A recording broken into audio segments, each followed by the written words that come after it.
Buenas noches, felizmente ya un poco repuesto de salud, cumplo con el encargo de Derecho y Debate de aprovechar un asunto que aparece como coyuntural, pero nos permite el acercamiento del problema más grave junto con el clima de inseguridad que se vive en el país a nivel de la actividad criminal. Vamos primero a la anécdota un poco fuerte.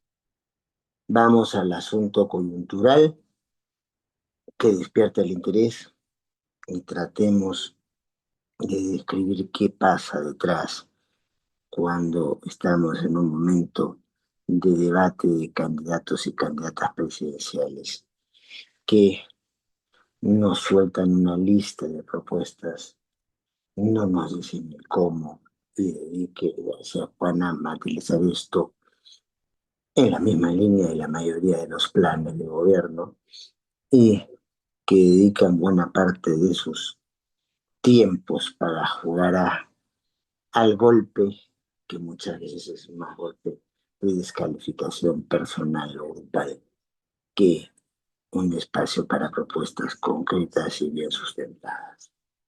¿Qué es lo que pasa hace algunos días?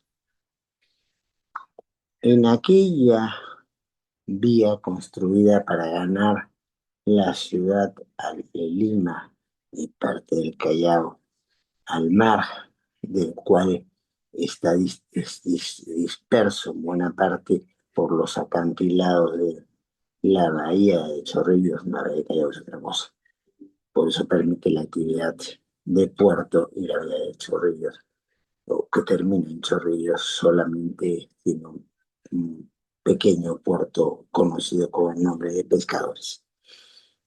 Bueno, allí, construido para ampliar la ciudad, nunca en acuerdos completos y que ha permitido construcciones parciales y más el desarrollo de una verdadera vía de evitamiento del centro de la ciudad para movilizarse de un extremo, le hace el principio de Callao cuando reparen esa parte de la pista que está mal construida, hasta con el distrito limeño de Chorrillos, lo que alguna vez fue la llamada Costa Verde, porque caían los acantilados, venían cargados de los arroyuelos, por eso el nombre de Chorrillos a uno de los distritos de Lima, y esto se fue perdiendo con los años porque esos arroyuelos o se secaron o fueron captados para que fueran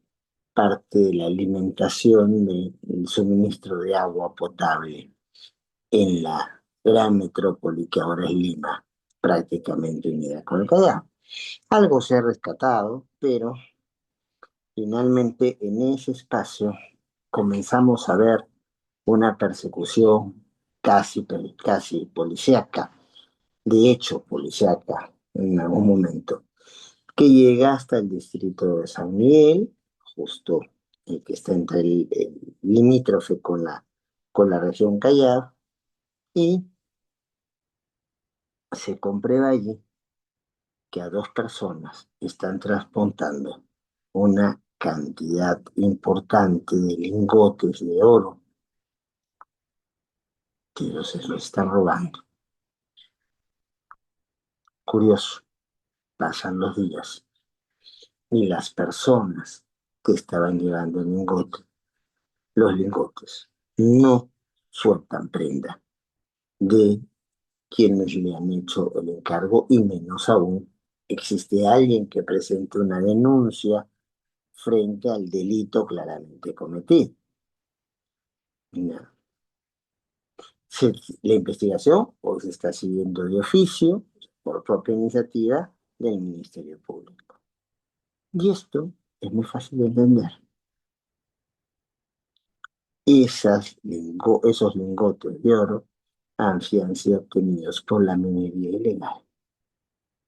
La minería ilegal no, a ver, se ha permitido durante muchos años que yo pueda hacer actividades no sin respetar parámetros legales, actuando directamente en contra de los parámetros legales o reglamentarios establecidos, haciendo actividad minera donde no se tiene autorización para hacerlo o aprovechándose de autorizaciones provisionales para un corte de una pequeña minería y hacer una gran minería. Hoy en día, el país, el Perú, que es uno de los principales productores de oro y cobre en el mundo, probablemente, y de plata también, pero los dos primeros probablemente los minerales más requeridos en este momento, las crisis que crea Estados Unidos en su propio país y por su actitud beligerante con todo el que piense distinto dentro y fuera, han llevado a fortalecer el factor, el patrón oro.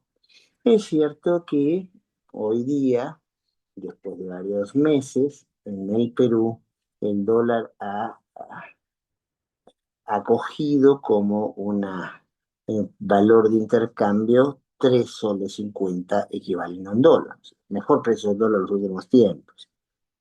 Pero es cierto también que estamos ante una moneda que históricamente fue muy fuerte y hoy está debilitada, porque ante la inestabilidad que se vive en los Estados Unidos y se proyecta desde la administración Trump al resto del mundo, hay mucha gente que prefiere tener sus recursos consolidados en un pastor distinto al dólar estadounidense. Y, de otro lado, el desarrollo exponencial de China y su capitalismo de Estado eh, le hace necesitar cobre, cobre, cobre para poder mantener su desarrollo industrial. Bueno, el Perú favorece en estas dos coyunturas, pero lo que no lo favorece es que justamente se haya proyectado un espacio al margen, no solamente al margen, sino contradictorio a la normativa establecida, flagrantemente contradictorio, que ha crecido en dimensiones espectaculares. Hoy se recauda por la minería ilegal 3 veces más que lo que proporciona el narcotráfico. Y eso que somos el segundo país productor de cocaína en el mundo. Casi duplica los ingresos que genera la tala ilegal. Y por estudios que se hacen, en el Perú cada año se está cortando de raíz, eliminando al equivalente a lo que serían 39 estadios de fútbol de bosques amazónicos originarios. Y ya no desde ahora, sino desde hace un buen tiempo, vemos una vulneración no solamente a nivel ecológico, vemos una penetración muy clara de la minería ilegal en financiamiento de campañas e incluso en la colocación de ciertas figuras en el escenario público, en el escenario político, y algunas de ellas con cargos importantes. Si nos descuidamos, el Perú corre el riesgo de ser un país controlado por la alta delincuencia y teniendo a la cabeza, por un lado, a los fenómenos de inseguridad y de otro, claramente, a la minería ilegal. Esa es la situación real del país, nos guste o no nos guste reconocerla. Y cuando escuchamos el debate de los candidatos y candidatas a la presidencia de la República, escuchamos muchas alternativas, pero poco desarrollo de gestión de cómo se plantean esas alternativas. Porque simplemente hay mucha gente que en la clase política y en otros espacios del país, que no se atreve a pelear con la minería ilegal o que le debe favores a la minería. Esto no puede costar muy caro, pero alguien tiene que decir. Lo que pasa con los lingotes es una demostración más de la impunidad con la cual se extrae 8 lingotes de oro con un gran valor, se están llevando para supuestamente sacárselos del país, pescan en el camino a quienes se les ha encargado la labor de llevarles, les quitan, porque eso de robarle al ladrón tiene 100 años de perdón, y nadie denuncia, nadie hace nada de algún particular porque ese particular no puede poner el rostro, porque si pone el rostro tenía que explicar cómo es que obtuvo esa cantidad de mineral. Y eso legalmente no lo puedo explicar.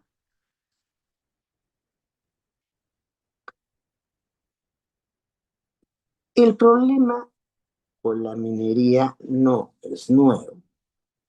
Pasamos de una explotación muy fuerte, muy dura, de capitales internacionales a una época de el Estado atrápalo todo y después las negociaciones complejas, complicadas para que vuelva la inversión en el campo minero, la inversión de particulares, básicamente, pero con los grandes problemas que crea el sistema anterior de explotación,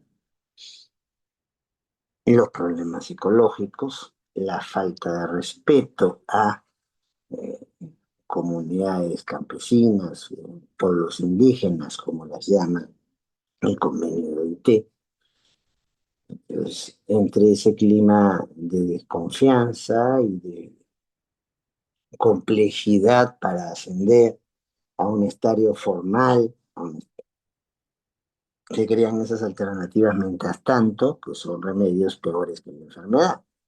La alternativa en el caso peruano se llama REINF, un registro de información de quienes supuestamente están siguiendo el camino para formalizar su actividad mínima. Y de eso, muy poco. El porcentaje de personas inscritas en el REINFO que han terminado su procedimiento para su formalización es mínimo.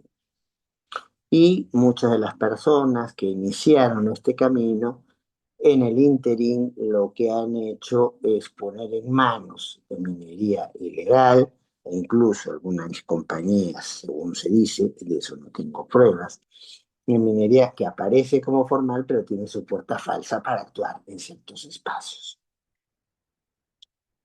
¿Qué ha comenzado a pasar desde algunos sectores del Estado? Pues muy tímidamente, en mi opinión, han comenzado a suspender la vigencia de algunos de estos registros.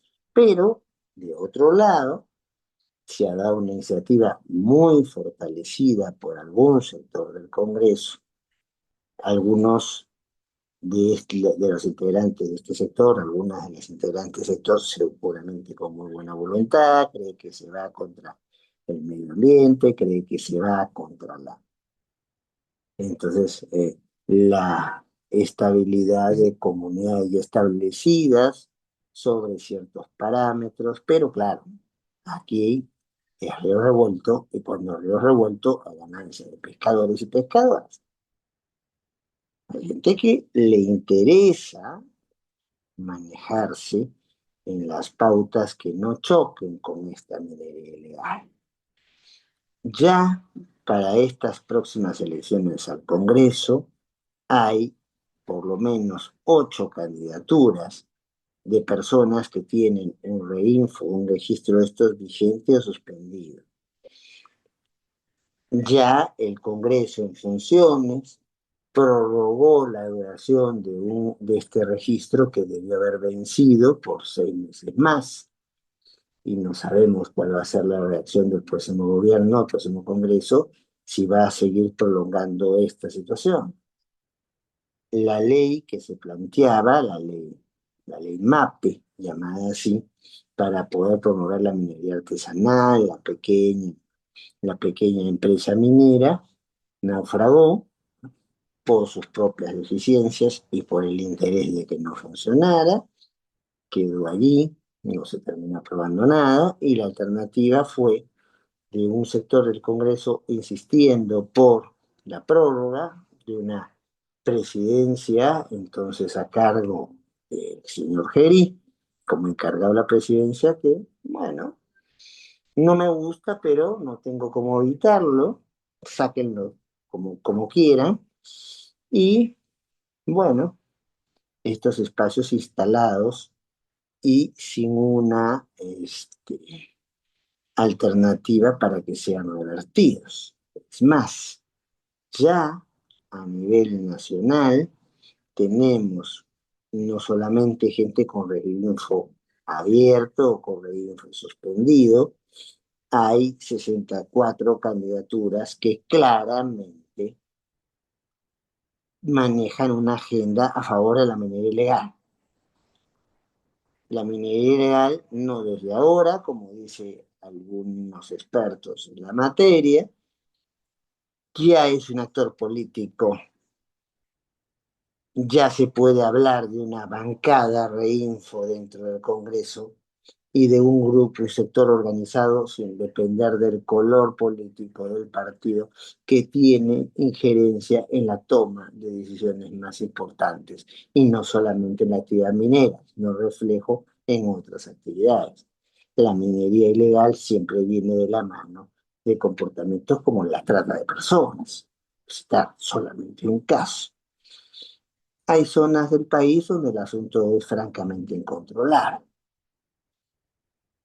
parte de Arequipa y sobre todo la provincia de Patás, donde su capital, Tayabamba, no está tan presionada como la ciudad que tiene el mismo nombre de la provincia, que pertenece, por cierto, a la región La Libertad, cuyo gobernador, hasta hace muy poco, ha renunciado a ese puesto para ser por cuarta vez candidato a la presidencia de la República. La respuesta del hoy candidato es que la responsabilidad de enfrentar estos fenómenos es una responsabilidad nacional y no regional, no está en el plano subnacional, entonces, si no se pudo evitar, allí vamos. ¿Qué se ha hecho? Bueno, algunos operativos, así como el plan de seguridad ciudadana, supuestamente ya aprobado, pero que es un misterio para todos y todas, es un misterio para todos y todas, cuál es la estrategia que se está aplicando. Es cierto que no toda la estrategia se puede contar, pero lo que se ha contado es muy poco, por no decir nada. Lo que se ha visto son algunos operativos, varios de ellos exitosos.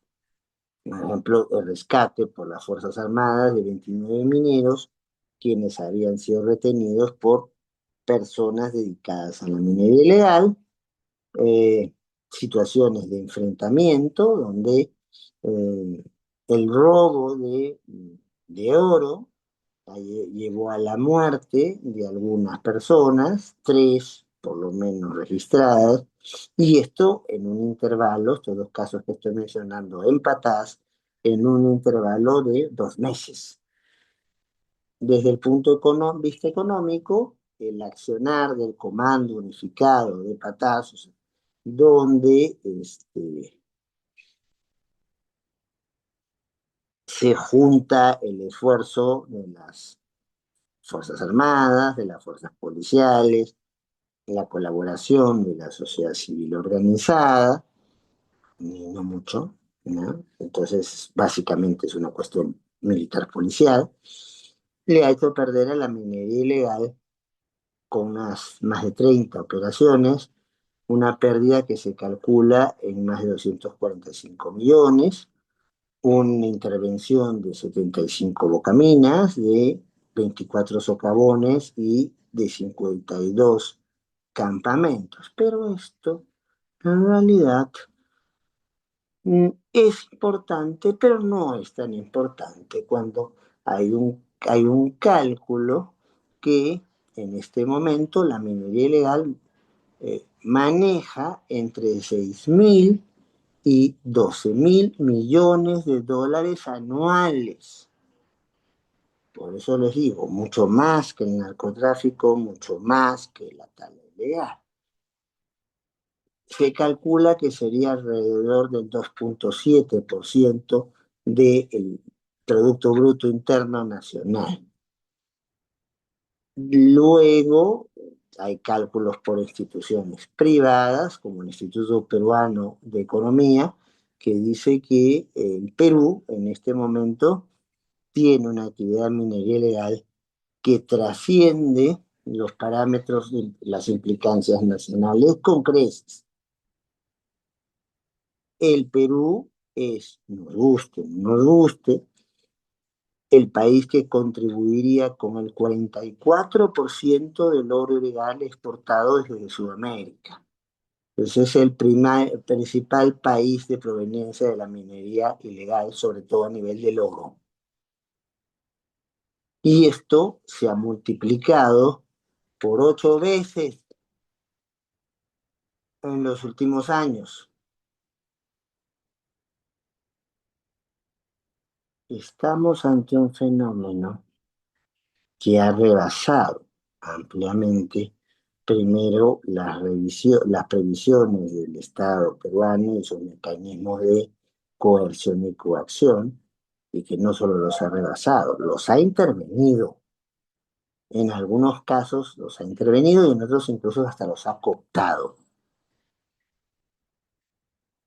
Y por eso se pueden llevarse lingotes de oro pasando por una zona bastante concurrida de Lima y a pesar de eso, nadie denuncia quién fue el que se robó esos lingotes.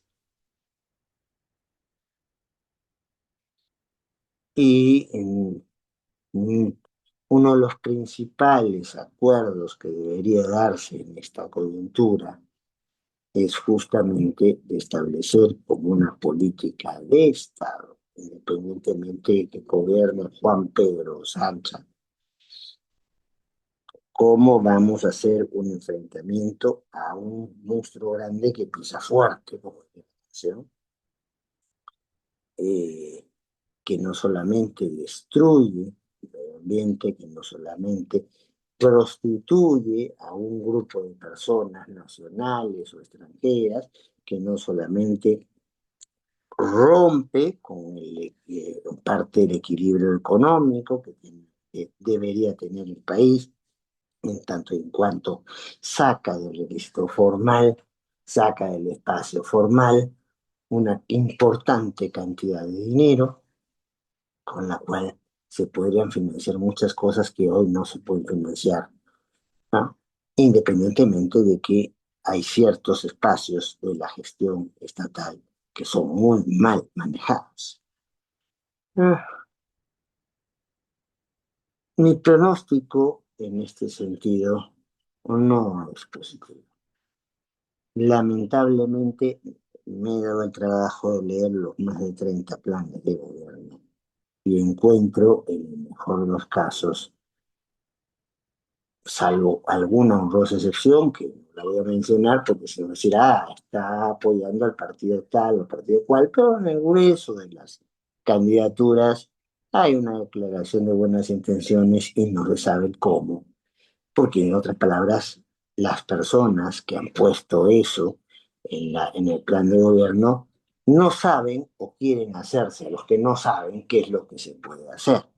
Esto es un enfrentamiento que se tiene que dar a varios niveles. La minería ilegal no solamente es una formalización por una cosa más rigurosa que el reinfo, lo cual no es muy difícil de poder plantear, sino también implica un trabajo de desarrollo de actividades alternativas a la minería que sean más compatibles con las comunidades cercanas y que permitan también rentabilidad para no caer en los brazos de quien hace minería ilegal, ya sea porque no tenemos donde trabajar o porque los espacios en que trabajamos han sido tomados por quienes no debieran tomarlos.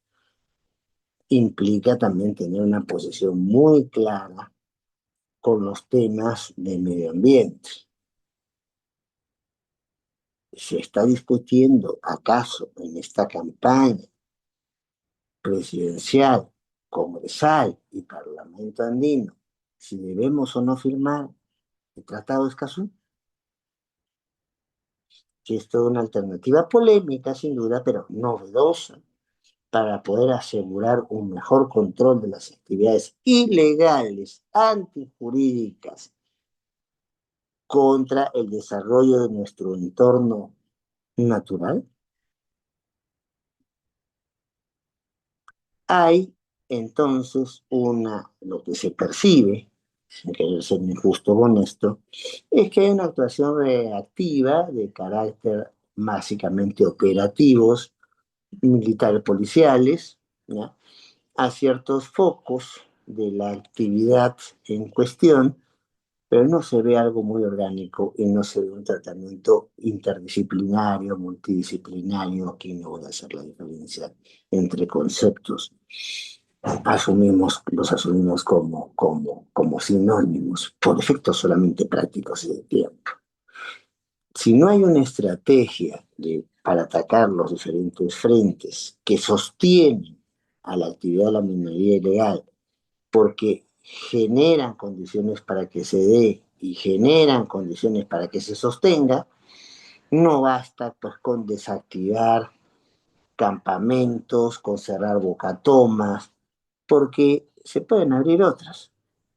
No, otra vez, aunque sea del parecer o no de cada uno de nosotros y nosotras, la naturaleza del Perú es ser un país minero. Y lo que ha pasado es que esa cobertura minera ha transcurrido por el camino de los commodities de la época.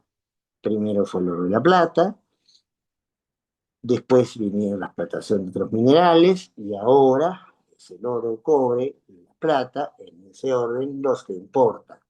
¿Hasta cuándo importarán? Hasta que haya la renovación tecnológica en algún caso o la renovación de variables políticas en otro, y ese dinero que deberíamos percibir ya no lo vamos a percibir en esa cantidad, y ahora no hay claridad sobre cuál es la estrategia para hacer retroceder a la minería ilegal. Se dan palos de ciego, acciones específicas para combatir pequeños incendios, y el gran fuego sigue creciendo, creciendo, y lo peor, con la complacencia y con el compromiso de algunos sectores que cada vez están más presentes en la toma de decisiones del mismo Estado peruano. Por eso, aunque suene un poco duro lo que señalé al principio, los lingotes es solamente la punta de un tremendo iceberg que todavía no sabemos enfrentar y que en algunos casos, algunos sectores no quieren enfrentar.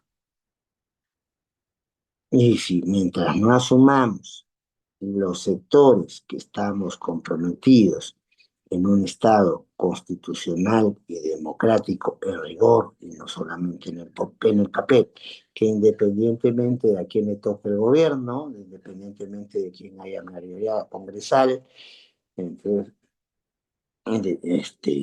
se puedan hacer acuerdos básicos, procesando eventuales diferencias para contrarrestar las actividades fuera de la ley en general y la minería ilegal en particular, porque es la más grande y la más importante de todas, en su capacidad nociva, no en su capacidad beneficiosa.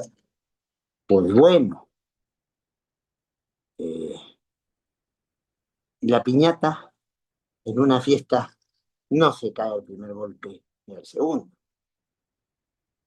Tienen que haber varios golpes de diferentes lados para que la piñata se caiga. Y aquí la piñata lamentablemente no solamente está en su sitio, sino que está muy bien puesta. Y hay gente que desde el costado la está sosteniendo y cada vez con más evidencia. Si no asumimos esto como un compromiso de Estado entre los sectores que se reclaman y que tienen un verdadero consenso democrático, independientemente de las tendencias de cada quien, pues seguramente vamos a seguir teniendo este fenómeno aumentando y con su cuota de violencia al costado. Violencia por la trata de personas, violencia por los asesinatos que hay, ya sea asesinatos a quien se opone a las actividades, sean operadores de la sociedad civil que quieren defender la cuestión ambiental, líderes comunales o personas que tratan de hacer el trabajo de la minería en serio. No quedémonos esperando que pasen las elecciones, que se elija el Congreso, que se vaya en la segunda vuelta presidencial, para recién preguntarnos qué consensos básicos y qué estrategias se manejan en este tema.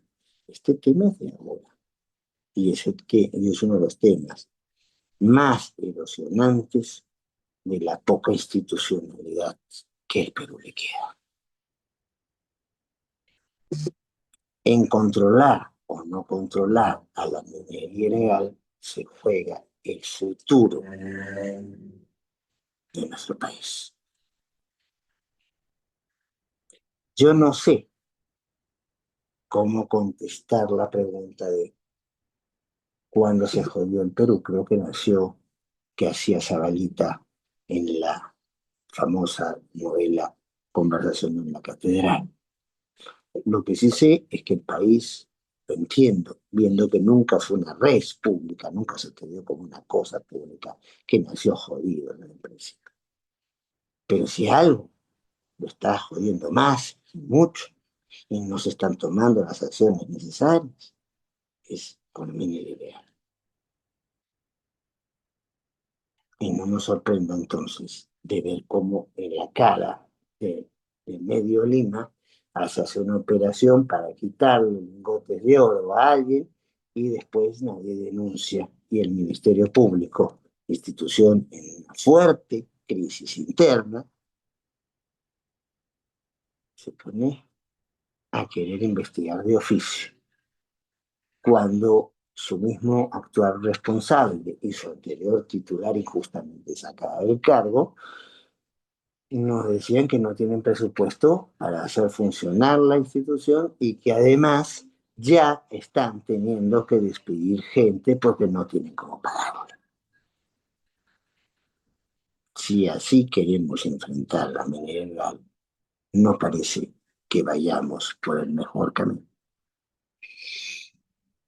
Es momento de deponer ambiciones personales o de grupo, es el momento de pensar con trascendencia, de establecer acuerdos básicos, procesar diferencias y llegar a conseguir ciertos compromisos sostenidos en el tiempo para poder enfrentar a esta actividad desde el aspecto ecológico, desde el aspecto educacional, desde la promoción de inversión alternativa, desde el, la priorización de actividades según el territorio, y podría seguir con los otros más. El cómo, bueno, yo no creo en los tratamientos únicos para fenómenos que se van fortaleciendo por realidades diferentes. Hay propuestas sobre qué hacer en zonas como Patás, en zonas como Arequipa o en zonas como el Brain, por mencionar tres puntos donde el fenómeno ya es acuciante. Pero si pensamos que esas propuestas se agotan o se recuestan fundamentalmente en operativos eh, militares policiales para enfrentar lo más evidente, lo más notorio, pues estamos cortándole las hojas al rábano, pero el rábano sigue entero. Muchas gracias por esta oportunidad de dedicar algunos minutos a esta preocupante situación que a veces la perdemos de vista o nos quedamos en algunas de sus manifestaciones más externas y descuidamos el problema de fondo que está detrás. Problema en el cual no basta una sola variable para enfrentarlo y que no se debería desaprovechar una situación de cambio de autoridades para poner las cosas en serio. Si no, más bien quienes llegan a estos espacios de autoridad se van a adueñar de la posibilidad de enfrentar este fenómeno y no solamente van a neutralizar a quienes quieran revertir, sino incluso pueden llegar a potenciar. Muchísimas gracias. Conversamos en cualquier momento.